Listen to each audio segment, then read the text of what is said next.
Global investor summit में शामिल होने का आमंत्रण लेकर मुंबई पहुंचे मुख्यमंत्री योगी आदित्यनाथ ने देश के उद्योगपतियों से मुलाकात की। सीएम योगी ने यूपी में विभिन्न क्षेत्रों में निवेश की संभावनाओं को उद्योगपतियों के सामने रखा। इसका असर भी दिखाई दे रहा है। उद्योगपति भी निवेश को लेकर उत्साहित दिखाई दे रहे हैं।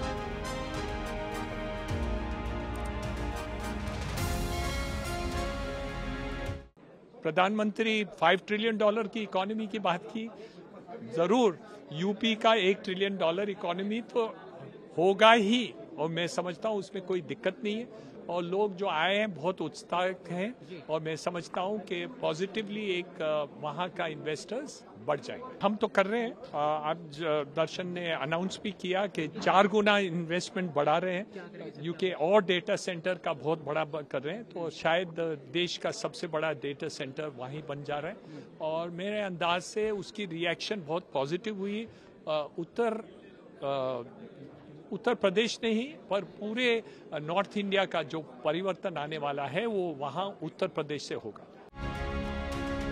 यूपी में पर्यटन क्षेत्र में निवेश की असीम संभावनाएं मौजूद हैं। इसके लिए यूपी सरकार की तरफ से पिछले सालों में लगातार प्रयास भी किए गए हैं। पर्यटन को बढ़ावा देने के लिए यूपी सरकार क्या करने जा रही है, इसका खुलासा भी किया गया है। उत्तर प्रदेश में टूरिज्म की काफ़ी संभावना है। आप अगर देखेंगे स्पिरिचुअल टूरिज्म, रिलीजियस टूरिज्म, उसके अलावा historical monumental tourism, eco tourism, मतलब पूरा ईस्ट से वेस्ट, नॉर्थ से साउथ उत्तर प्रदेश में बहुत सारी जगह हैं। इतनी जगह हैं कि हमने या किसी ने भी उसको एक्सप्लोर नहीं किया। तो हमारा जो बेसिक नारा है कि जिसने यूपी नहीं देखा उसने इंडिया नहीं देखा, क्योंकि हमारे यहाँ वाराणसी है जो सबसे ओल्डेस्ट सिविलाइजेशन वाली सिटी है। तो हमारे यहाँ अयोध्या भी है, मथुरा, ब्रज, वृंदावन है, आगरा, ताजमहल है ही। लेकिन इसके अलावा बुद्धिस्ट टूरिज्म में अगर हम बात करें तो सबसे ज़्यादा टूरिस्ट डेस्टिनेशंस सारनाथ, संकिसा, कौशाम्बी, श्रावस्ती, कपिलवस्तु, कुशीनगर, ये सारे के सारे उत्तर प्रदेश में। और 24 तीर्थंकरों में से 18 तीर्थंकर जैनों के केवल उत्तर प्रदेश में है। इसी तरीके से हमारे यहाँ पे रामसर साइट्स बहुत सारे हैं, 24 बर्ड सेंचुरीज हैं। इन सब को लेकर के हम अब जो है प्लानिंग करते हुए इंफ्रास्ट्रक्चर डेवलप कर रहे हैं, और साथ ही साथ पीपीपी पर प्राइवेट लोगों को साथ में लेकर के जितने हमारे पुराने पैलेसेस हैं और फोर्ट्स हैं बुंदेलखंड में, ऐसे 30 से अधिक हमने आइडेंटिफाई किए हैं जो हम हेरिटेज होटल बनाने के लिए लीज आउट कर देंगे।